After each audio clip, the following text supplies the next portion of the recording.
Hey, my name is Alexander Smith. I'm a recipient of the Fire Summer Research Fellowship for summer 2024.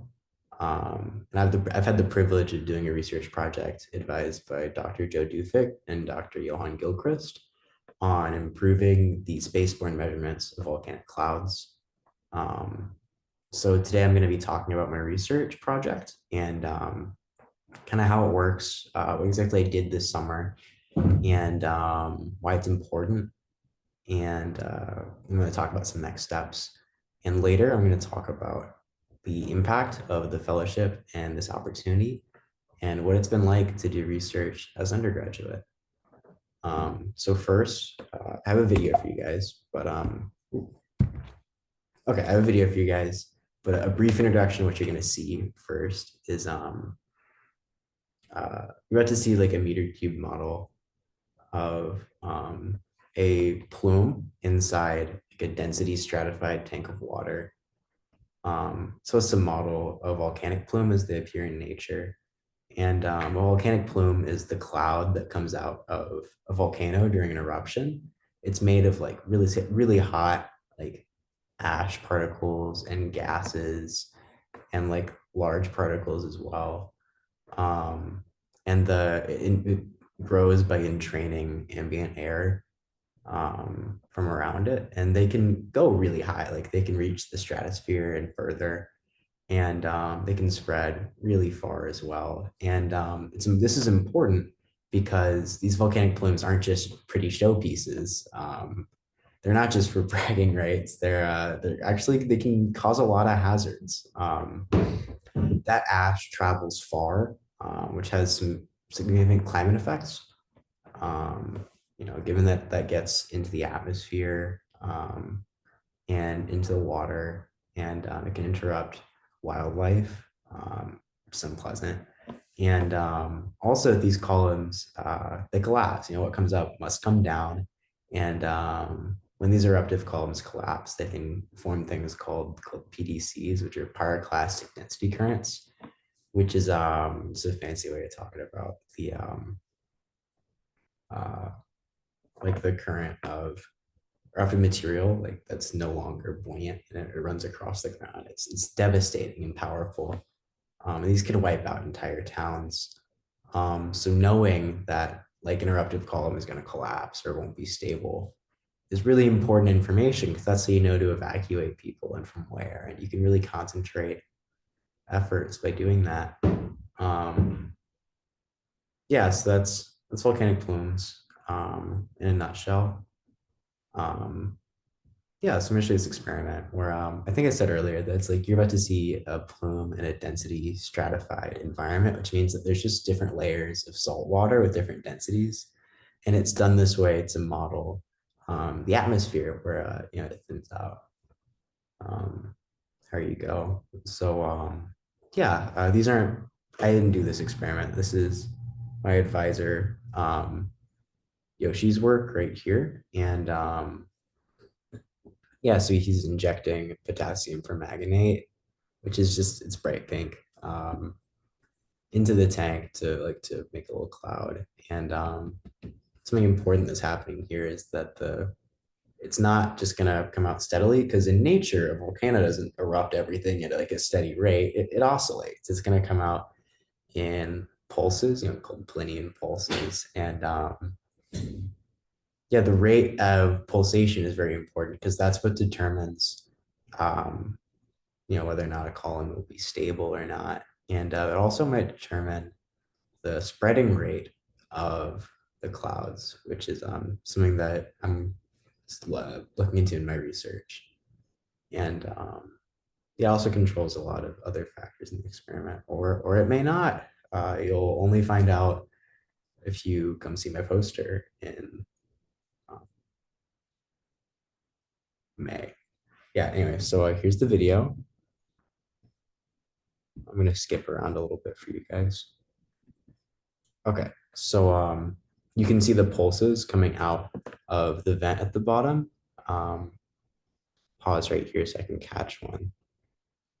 They're they're torus shaped almost because they're rising up and they're entraining ambient fluid in a shape like in a circular shape called an eddy. Um, and that's happening in 3 dimensions, which is causing it to form like a donut shape or a torus as it rises. And I'll show you guys a little bit more. At a certain point, they join this big cloud up here. Those pulses do. And if you look at the edges here, that's the radius of the plume spreading out, which is my area of interest in this project. And yeah, so I'm curious if the spreading rate of this cloud is a function of the pulsation rate here. Also curious to see if, actually I'll touch on that later. But what's happening here as well is that like this height here is the height of neutral buoyancy. It's where the fluid is settling at some place where it shares an equal density with the ambient fluid around it. And up here is where it's like that's where it's being driven to before it settles down naturally in this area we're calling the overshoot. You'll notice that the radius of the plume varies with time, and so does the height of the plume as well. That's not constant. So you'll see right about here, the overshoot peters out because the jet has stopped. And yeah, some things worth noting are that the rate at which the radius spreads is not constant either. Um, that's variable. Yeah, so this is what I spent a lot of time looking at these videos here and cutting out all the frames of them and taking measurements of the radius of the plume against time.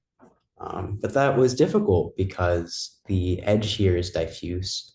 Like it's like the vibrancy of this color is decreasing as you go towards the edges. Excuse me. And yeah, it made it difficult to take measurements. So I had to use a program called ImageJ, which is like Photoshop for scientists, to process these photos. It's also the software I did the measurement in. So yeah, so what this graphic here is showing you is some of the steps I took to get from these raw images in the top left corner to what I was looking at in the bottom left. So yeah, this is just a frame from the video you just saw. And the first thing I'm doing is I'm inverting the colors to get this greenish plume.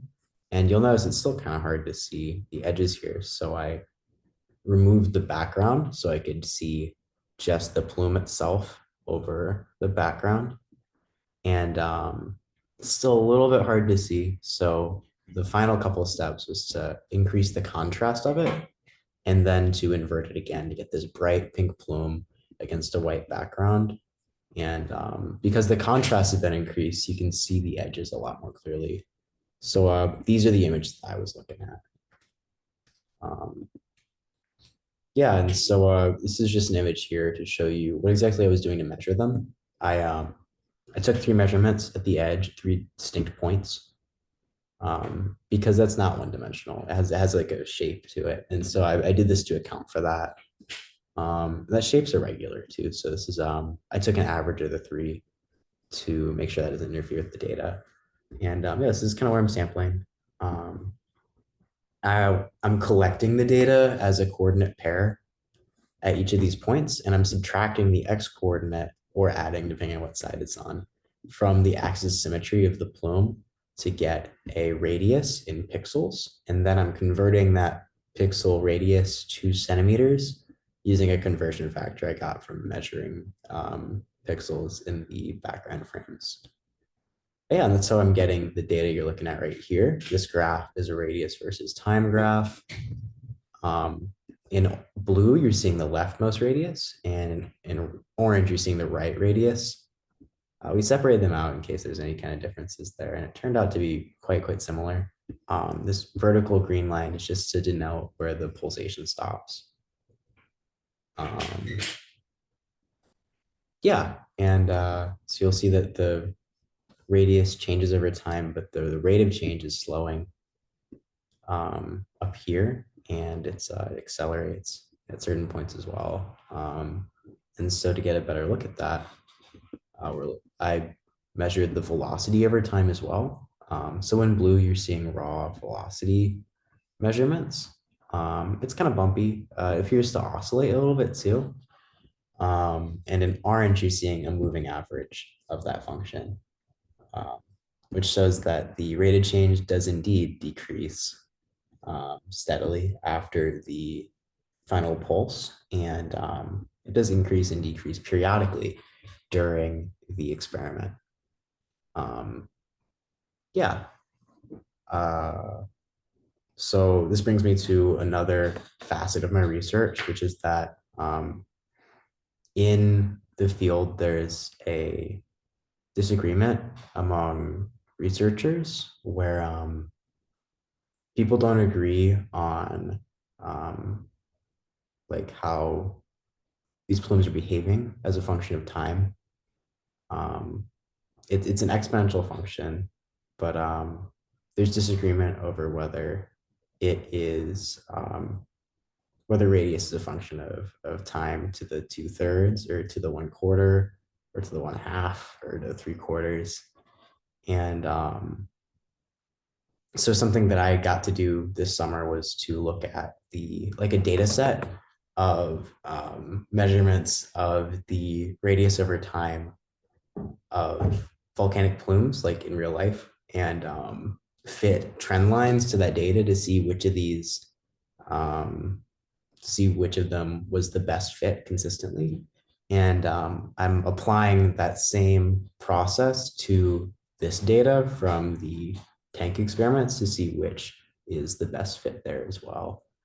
Um, that's not quite done yet. That's a work in progress. But yeah, so now I'm going to take some time to talk about the fellowship itself and some of the stuff I've gotten the privilege to do over this summer because of the opportunity that I've gotten through fire. I got to work in the earth science department, like right alongside faculty on my project. Had a lot of support and guidance, and I feel like it really just allowed me to embrace my curiosity and my drive to learn and to ask and answer questions. I had a great time. The funding allowed me to just focus on like learning and establishing myself and trying to see how I feel about career in the earth sciences. I was a bio major, and so getting to do this actually swayed me to change my focus to the earth sciences. And I thought it was really cool to have the privilege to like experience a different discipline as well as like a different setting. Um, I picked up a lot of skills. I learned how to use ImageJ. Um, I had to I had to learn how to code a little bit in order to process those images because like I showed you in this frame back here, this is a lot of work to do for all of the frames because there's a lot of data points and a lot of different videos. And so I did this in batches and I had to write a script to do all that for me. And that was a struggle. I got pretty good at using Excel to process and store and manage my data. Um, I had to learn how to pace myself across like a long-term project. I found that was something that hasn't really been asked of me before outside of like a classroom setting. And so to be able to do that in like a self-guided research environment was very, very interesting. I got to go to a conference. I went to Cascades 2024 in Bend, Oregon. And again, the privilege to do that and to hear all kinds of speakers in volcanology talk about something that is like incredibly interesting and like very multidisciplinary as well. Like it's not all geophysics, like there's geochemistry going on, there's like imaging stuff. I saw talks about the ways that like different ways of collecting data and different open questions. And I also got to see some talks from it's my colleagues here in the earth science department. I had a lot of fun doing that. Yeah, so that's kind of what I've gotten up to. Um, I'm very, very excited to put this on my resume because I feel like I really broadened my skill set through this fellowship. Being able to say that um, I've done research now as an undergraduate, it's an incredible privilege. Um, yeah, I didn't really get to get my hands dirty in the lab since the setup wasn't quite ready. So that's some next step stuff. In the future, I'd like to continue this research and run my own experiments down here in the volcanology hall basement. Um, yeah, that's something I'd like to do. I'd also like to do some deeper analysis into the footage I showed you earlier, like especially into the behavior of those individual pulses. Um, that's a whole nother bag of worms, but I'm really excited to get into it. And I feel like research as a whole is accessible to me now. And it wasn't before. It wasn't something I thought about. It wasn't something I thought that I could do or that was something that I could accomplish, you know? And the Fire Fellowship really put this in my hands and told me the world is my oyster. And I can't I don't think I've fully processed the degree to which this has changed my outlook on academia and my trajectory. Um,